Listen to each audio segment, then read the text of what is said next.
Conversation with the Candidate continues. Welcome back to our Conversation with the Candidate and our candidate tonight, former Vice President Joe Biden. We have our town hall of New Hampshire voters here. They're going to address their questions to the Vice President. I'll jump in with some follow-ups and social media questions as we go along. But let's get things started right away with Benjamin Pelletier. Hello, Vice President Biden. This will be my first time voting in a presidential election. This election will be important for many reasons. One of those reasons is the younger generation. As we know, voter turnout tends to be lower for younger people, but it is still important to focus on the younger people in our country. In the future, my generation will have to deal with climate change, high college tuitions, and God forbid, another major war. What policies do you have that will help my generation moving forward? Well, first of all, your generation is the best educated, most informed, most engaged generation in modern American history.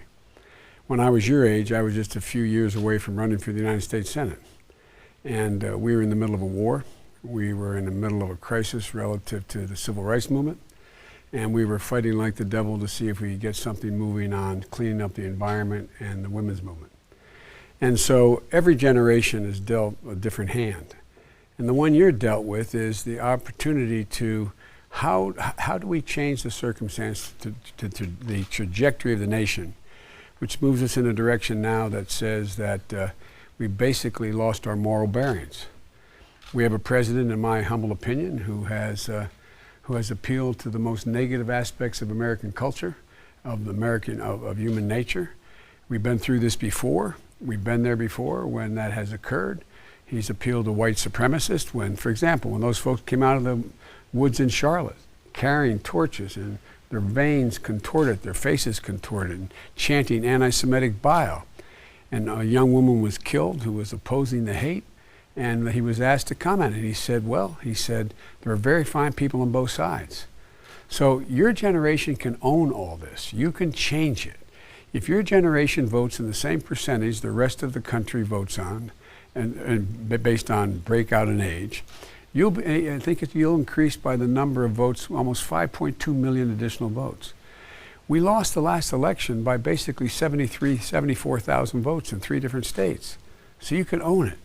You have an obligation. We're looking to you to help save us as well, not just yourself. And so the things I focus on are making sure you have access to college that's affordable. You have access, no matter what your zip code is, you have access to an education that doesn't separate you based on your income or whether or not what zip code you're in. I propose we increase the fact that we spend $45 billion instead of $15 billion a year at-risk schools, Title I schools. Have pre-K, 3, 4, and 5 years old in school universally across America. Increase teacher pay. Are you in college? Yes, I am. Well, if you're a teacher or a social worker or you're engaged in one of those professions, you're going to work as hard to get a 4-year degree, and you're going to get paid less than almost anybody else who graduates with a 4-year degree. It's wrong. We desperately need more teachers, for example. We're going to have a shortage of teachers that is exponential in the next 5 to 10 years as the generation of teachers moves now. And so we know things now that we didn't know before. We know, for example, that in fact, if you give a child from a challenged background economically access to education, real education, at 3, 4, and 5 years old, you increase by over 50% their ability to go all through school without getting in trouble, being able to graduate from high school, not being caught up in the drug culture, not being caught up in crime, etc. And it's cheap relative to what we're talking about here. We need more social workers in our schools. Teachers need more help. They're in a situation where we have one school psychologist now for every 1,500 kids in school. And so there's a lot we can do, and it's within our wheelhouse to be able to do it. Community college, 2 years should be free, cutting in half your cost of your college. We should be in a position that, and it goes on. So I guess what I'm saying is, I think the opportunities are exciting, particularly in the area of climate change. We can fundamentally change the trajectory of the nation and the world. But it's not just us. We make up 15% of the problem. We can get to net zero emissions by the late 40s, the 2040s, and no later than 2050. But 85% of the rest of the world still will be emitting all of the problems. That's why the President and I and others, we put together the Paris Climate Accord. I would immediately rejoin that Paris Climate Accord. I would see to it that we up the ante. The first thing I do as president, invite all, and I know these world leaders, almost every one of them I know personally. That's been my job most of my career. And I'd invite them to Washington and do what the accord calls for. Up in the ante, increasing the commitment to deal with climate change. Investing $400 billion instead of another $400 billion tax cut for the top 1%, a $400 billion investment in technology that deals with the technology to deal with climate change, the technology to deal with getting carbon out of the air, the technology that we can then be the net exporter of and lead the world. So there's so many things we could do. And if I were you, I'd look at it as not only a problem, but incredibly exciting, the contributions we can make. There's no reason why we can't lead the whole world again with guys and women like you. I'm not being solicitous. I really mean it. Thank you. Thank you, Benjamin. Next question comes from Terence Guinarain. Thank you for being here, Mr. Vice President. Growing up as a child in Guyana, my grandfather used to tell us stories that God made the United States. He told us about the wonders and freedoms in this country. I live my life striving to become an American citizen, and I'm proud to have achieved that goal. As president, what will you do that future grandfathers will continue to share the stories of our great nation? I've been to Guyana. I've been all through Africa. And one of the things everybody has to remember, that we have led the world, not just by the example of our power, but the power of our example. We have been that shining city on the hill, for real. And every generation that's come here, whether it was my great-great-grandfather Owen Finnegan getting on a coffin ship in the Irish Sea in 1849, or you coming from Guyana, everybody who's come had to have courage. It took real courage to decide, I'm going to change everything that I know. I'm going to leave everything that is comfortable to me. And what I'm going to do is I'm going to take a risk. These are the people that I was with a world leader in Singapore. He was asking me, because I know Xi Jinping more, I've spent more time with Xi Jinping in China than any world leader at the time. And he said, tell me about Xi Jinping. What's he like? And I looked at him and I said, tell me about what's going on in China. He said, China's in America looking for the buried black box. It was when that aircraft went down in the Indian Ocean. And I looked at him like you're looking at me, particularly the way you're looking at me. And I said, I beg your pardon, Mr. President. I don't know what you mean by the buried black box. He said, the box that contains the secret that allows America to be the only country in history to constantly be able to remake itself. Think about that now. We've constantly been able to remake ourselves in the last 3 centuries, but 2+ that we've been a country. And folks, I looked at him, I said, well, I'm getting old enough now, Mr. President, to tell you what I think it is. Number one, in America, our children are taught not to worship at the shrine of orthodoxy. That's why we make new things. We break old things. That's why we're the most innovative people in the world. That's why other countries think we're kind of the ugly Americans. We think we can do anything, and we can. The second thing, though, think about this, is that I said there's been a constant, unrelenting wave of immigration to the United States since the early 1700s from every continent in the world. Other than those folks who were put on ships and sent from Africa, which is the original sin of America, everybody who came here came with a sense of resilience and purpose and determination. So we've been able to cherry pick the best of every single culture in the world. Not hyperbole, think about it. Every single culture in the world, we pick the best because it takes courage to get up and move and leave everything you know. And so that's why we owe you, we owe your father, and that's why it's so critically important. We have to continue to be the beacon for the rest of the world. I really mean it. I really mean it. That's why we're who we are. And so I think your father, God love him, did he ever make it? My grandfather was an American citizen also. Oh, it was your grandfather Yes. who said that. I'm sorry. Well, that's, but think about it. Think what it took to leave. Everything you know. And we had a welcome sign up saying, come to America. That's why asylum is so important. People escaping persecution, people escaping circumstances that they have no alternative to deal with. That's what we're about. That's who we are. That's what America is. And folks, we all brag about the Statue of Liberty. Remember why it was given to us. Send me your, and it goes on from there.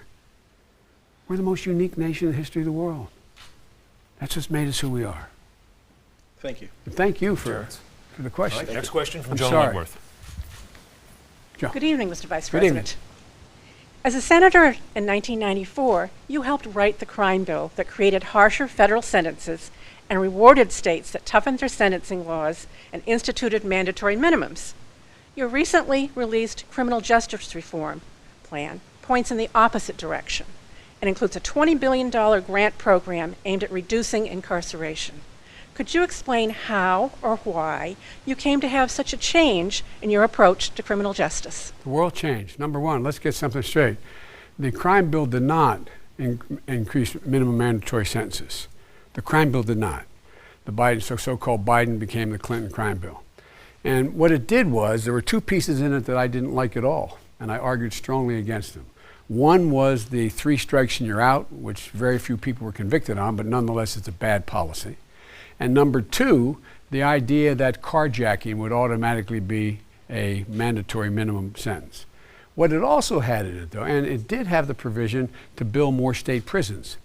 I opposed all 3 of these in the bill. I opposed the state prison. And by the way, 92 to 94 prisoners behind a bar now are in a county, a city, or a state prison, not a federal prison. And Barack and I reduced the federal prison population by 38,000. But here's the deal. What was in the bill mattered a lot. And everybody who now went after the crime bill, we had a crime wave that was incredible.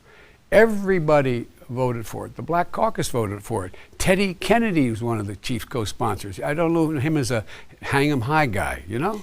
And so what happened was it brought down violent crime significantly, particularly in African American neighborhoods.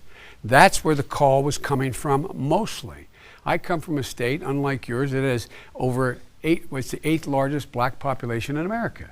Almost 20% of my state is African American. I come out of that civil rights piece. The point I'm making is that at the time, it did what it was supposed to do, but it had provisions that I didn't like. But there were provisions I liked a lot. Number 1, I'm the guy that came up with the community policing idea. Cops in the street.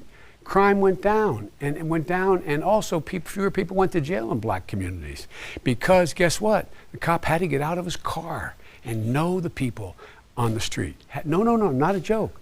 You had to get one bit of help from the federal government, you had to convert your whole police department to community policing.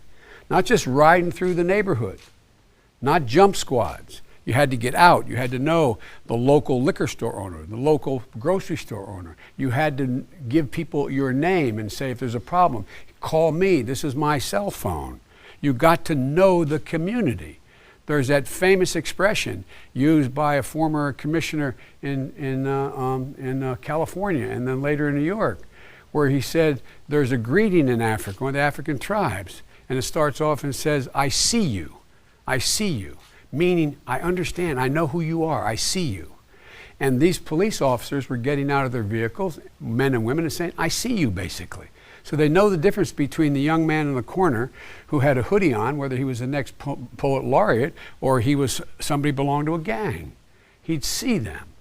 That was the idea. Secondly, it had the Violence Against Women Act, the proudest thing I've ever did, and I wrote it. I'm the guy that wrote that act. Thirdly, it had in it, I'm the only one that ever beat the NRA. It eliminated assault weapons with the help of Dianne Feinstein. It also went on and made sure that we had background checks, universal background checks.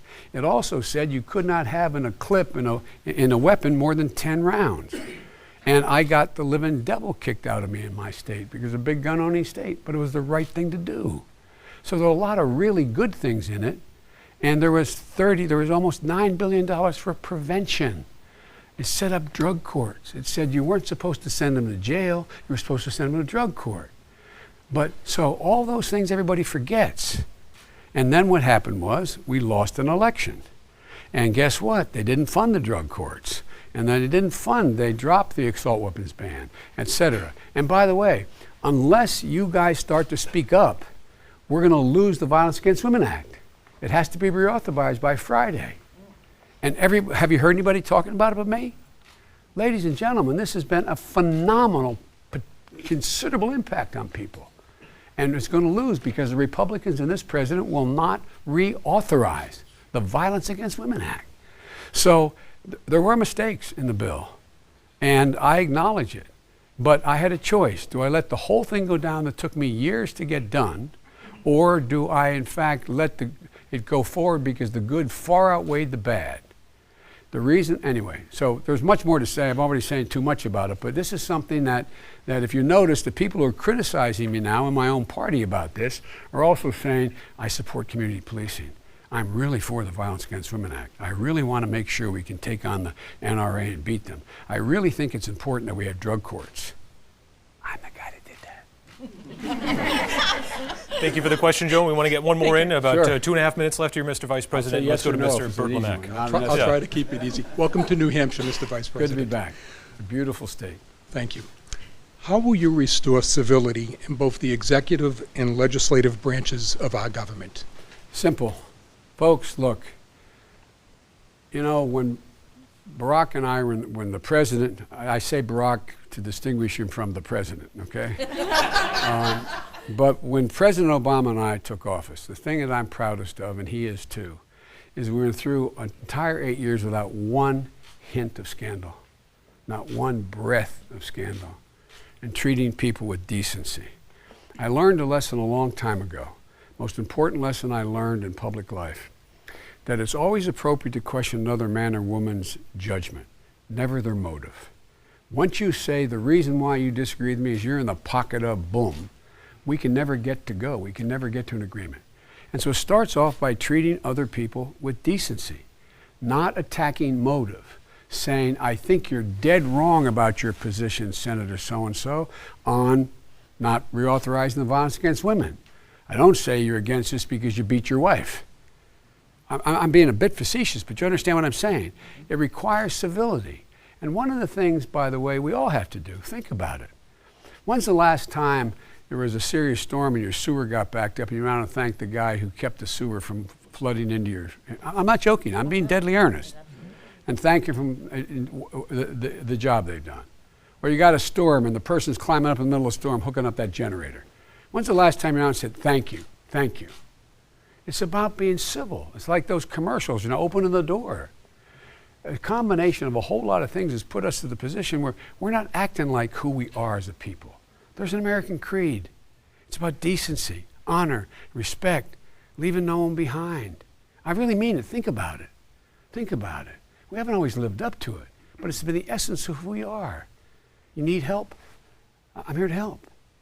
We're not doing it. So I would not in any way engage in the character assassination arguments that politics has become too mean, too dirty, too, and you want to really change politics? Mm-hmm. Take private money out of elections, public financing. Sure. I proposed that almost 30 years ago. Term limits, too. Yeah. All right. Bert, thank you for the question. Mr. Vice President, that's going to wrap it up for TV. Thank you. This conversation will continue online and on our mobile app. You can join us there right away. Next week, with our final conversation with a candidate, we're going to have former Congressman Beto O'Rourke. You can join us then, but for now, we're going to say thank you to Vice President Biden, thank you to our audience, and thank you to you watching at home. Have a great night. Thank you for having me.